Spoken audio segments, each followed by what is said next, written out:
Friends, మన సౌర కుటుంబంలోని గ్రహాలు ఎలా ఏర్పడ్డాయి, భూమి, అంగారకుడు, బృహస్పతి వంటి గ్రహాల పుట్టుక ఎక్కడ మొదలైంది అనే ప్రశ్నలకు సమాధానాల కోసం శాస్త్రవేత్తలు దశాబ్దాలుగా పరిశోధనలు చేస్తున్నారు. ఇప్పుడు జర్మనీ శాస్త్రవేత్తలు చేసిన ఒక కొత్త అధ్యయనం సౌర కుటుంబంలో ఒక భారీ గ్రహాల ఫ్యాక్టరీ ఉన్నట్లు సూచిస్తోంది. ముఖ్యంగా జూపిటర్ కక్షకు అవల ఉన్న ఒక ప్రాంతం లక్షలాది చిన్న గ్రహ నిర్మాణాలను ఉత్పత్తి చేసిన ప్రధాన కేంద్రంగా పనిచేసిందని పరిశోధకులు చెబుతున్నారు. అసలు ఈ ప్లానెట్ ఫ్యాక్టరీ ఏంటి, అది గ్రహాల పుట్టుక గురించి ఏం చెబుతోంది, ఇప్పుడు తెలుసుకుందాం. ఈ పరిశోధనను జర్మనీలోని Max Planck Institute for solar system research శాస్త్రవేత్తలు నిర్వహించారు. ఈ అధ్యయన ఫలితాలు ది ఆస్ట్రోఫిజికల్ జర్నల్లో ప్రచురితమయ్యాయి.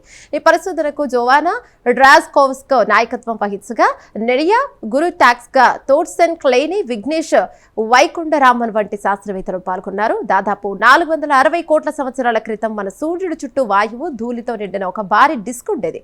ఆ ధూళి కణాలు ఒకదాంతో ఒకటి అతుక్కుంటూ క్రమంగా పెద్ద రాతి ముద్దలుగా మారాయి. వీటినే ప్లానెటిస్మల్స్ అని అంటారు. ఇవే తర్వాత గ్రహాలు, గ్రహ శకలాలుగా పరిణామం చెందాయి. అయితే ఈ ప్రక్రియ మొత్తం సౌర కుటుంబంలో ఒకేలా జరగలేదని శాస్త్రవేత్తలు భావిస్తున్నారు.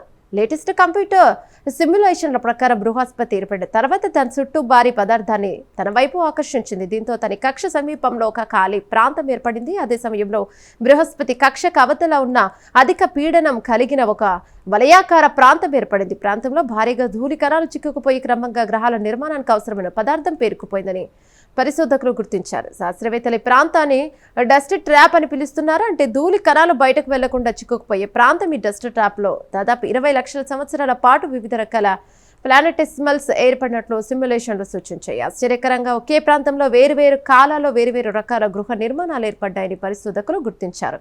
ఈ ఫలితాలను ధృవీకరించడానికి శాస్త్రవేత్తలు భూమిపై పడిన పురాతన ఉల్కలను కూడా పరిశీలించారు. ముఖ్యంగా కార్బోనేసియస్ కాంట్రాక్ట్స్ అనే ఉల్కల రసాయన అమెరికా తమ సిమ్యులేషన్లతో సరిపోతున్నట్లు వారు గుర్తించారు. దీంతో గురుగ్రహం అవల ఉన్న ఈ ప్రాంతం నిజంగానే సౌర కుటుంబంలోని ప్రధాన గ్రహ నిర్మాణ కేంద్రాల్లో ఒకటే ఉండొచ్చని పరిశోధకులు భావిస్తున్నారు. చూసారుగా, ఒకప్పుడు బృహస్పతి అవల ఉన్న ధూళి వాయువుల కోసం వలయం కోట్లాది సంవత్సరాల పాటు గ్రహాల ఫ్యాక్టరీగా పనిచేసి ఉండొచ్చని ఈ కొత్త పరిశోధన సూచిస్తోంది. ముఖ్యంగా మన సౌర కుటుంబంలోని గ్రహాలు, గ్రహ శకలాలు ఎలా పుట్టాయో అర్థం చేసుకోవడంలో ఈ అధ్యయనం కీలక ఆధారాలను అందిస్తోంది.